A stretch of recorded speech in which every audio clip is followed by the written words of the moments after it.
Lorsqu'on fait de la plomberie et qu'on est amené à assembler des tubes, peut-être qu'on n'a pas forcément ce genre d'équipement à la maison ou qu'on n'a pas envie de souder parce qu'on ne sait pas.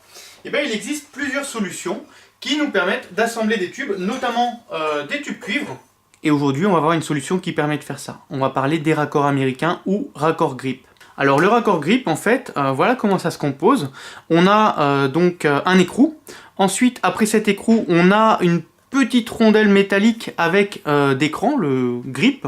Et puis, après ce grip, on a un joint en caoutchouc. Et c'est une solution qui permet de faire l'étanchéité entre un tube cuivre et un raccord. En fait, on va venir glisser sa bague autour du tube cuivre.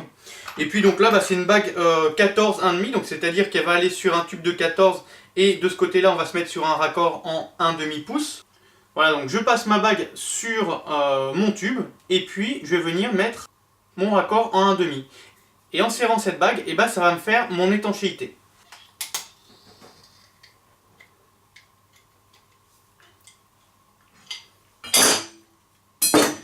Voilà, et donc grâce à cette solution, je serai passé d'un tube cuivre nu à un raccord fileté sur lequel je peux venir raccorder un flexible de robinet ou un PER avec un écrou libre ou n'importe quoi.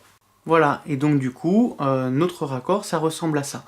Donc ça, c'est l'une des solutions qui permet de faire de la plomberie sur du tube cuivre sans utiliser de chalumeau. Maintenant, il y en a d'autres. Aucune des solutions n'est parfaite et il y a aussi quelques inconvénients pour cette solution.